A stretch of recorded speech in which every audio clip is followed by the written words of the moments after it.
Hello friends, how are you? I hope you are fine.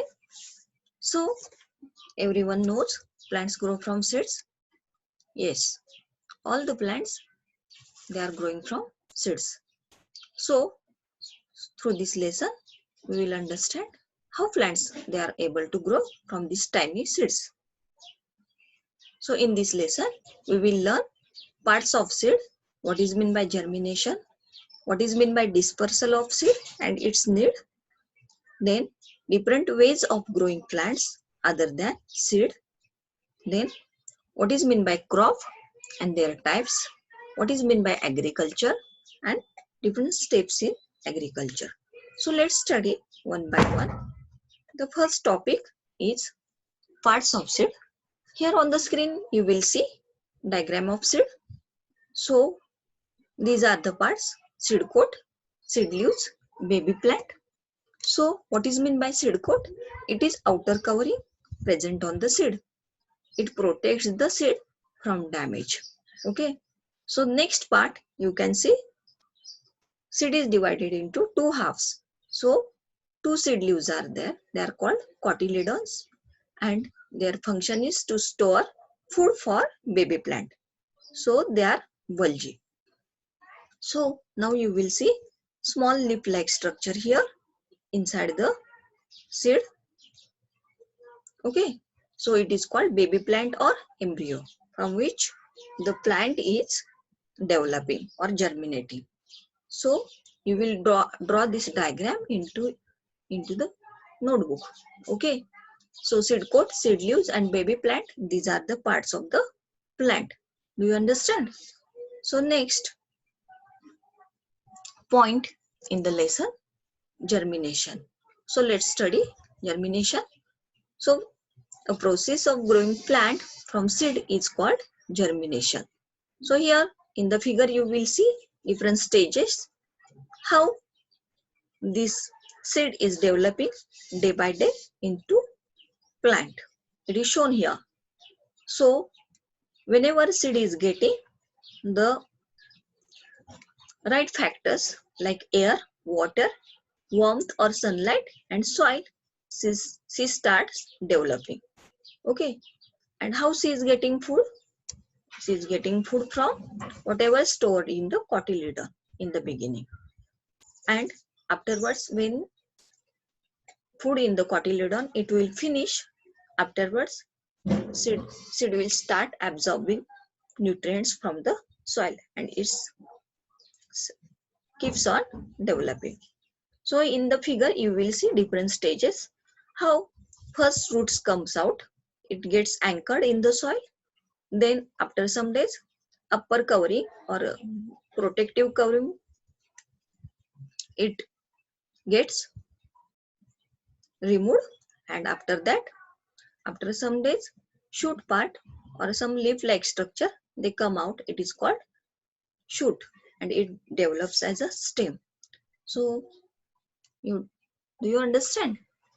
You will draw this figure also in your notebook. So next point we will study.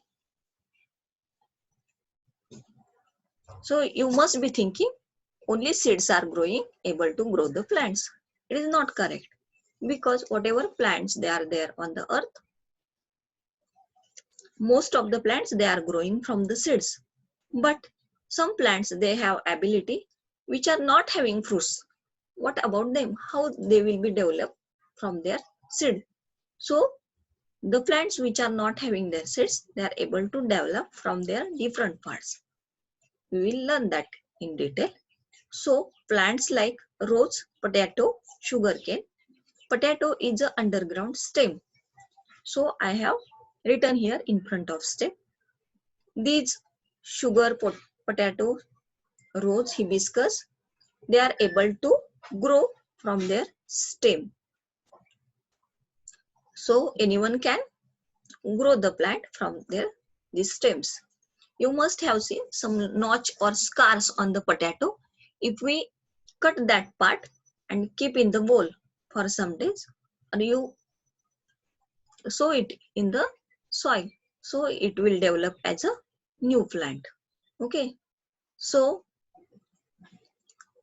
Plants like radish, carrot, turnip, beetroot, these plants, they are able to develop into new plants from their roots. Okay, so they don't have seeds, so they are developing from their roots. You must have seen how your mama, whenever she cuts radish or carrot,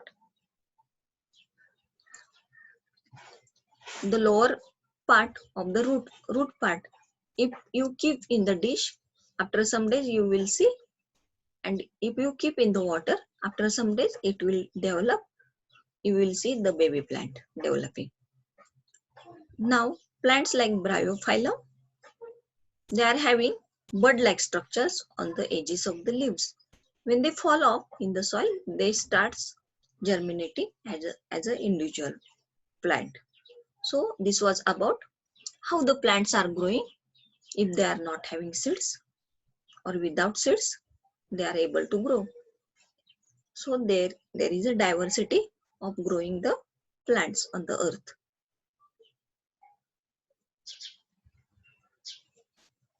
Now you must be thinking, all whatever seeds they are falling down on the earth, they all are growing into new plants. But it is not correct, because all seeds they are not developing or germinating into new plants, because there is a lot of struggle. If the most of the seeds they are at the same place, or they are crowded, they need to separate or they need to scatter, because there must be struggle to get food, sunlight and place to grow. So it is need of nature. So these seeds are needed to be scattered to the distant places. So we will see what is meant by dispersal of seeds. It is a process by which seeds get scattered from mother plant to the distant places. It is called dispersal of seed. So in the nature, seeds are getting dispersed to the distant places naturally. So what are the factors? Let's learn. So air, water, animals and explosion. Explosion means to burst. So these are the factors by which seeds get dispersed or scattered to the distant places naturally. So let's see one by one. Now you must be thinking how it is possible air will carry the seeds. It is possible.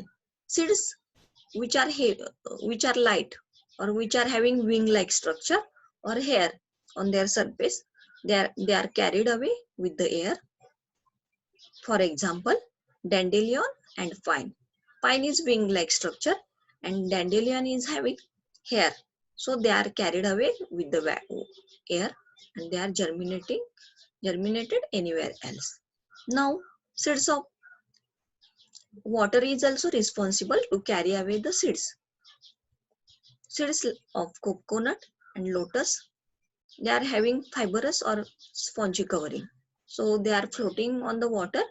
They will be carried to the distant places where they will germinate if they get the right condition. So the next factor responsible for dispersal, it is animals.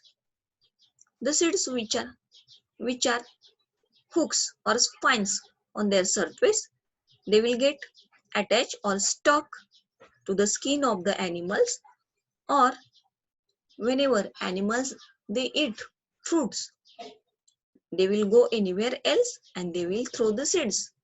Otherwise, seeds will drop through their excreta. In this way, these seeds are carried away with the help of animals. For example, xanthium and castor. They are having hooks or spines on them, so they are carried on with the skin of the animals.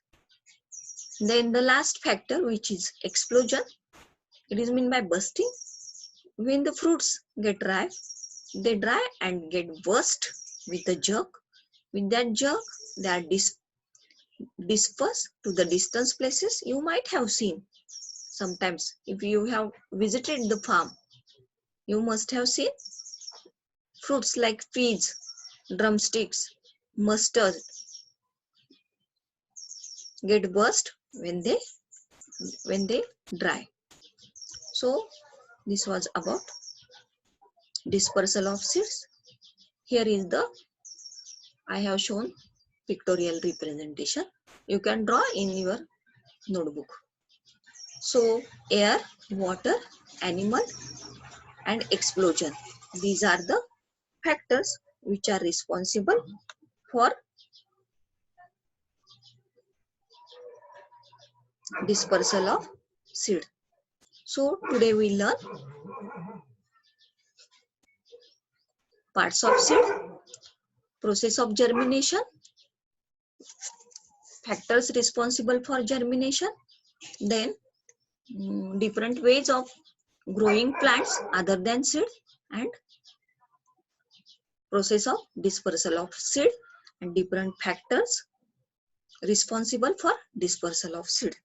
So I will take a pause here. Thank you.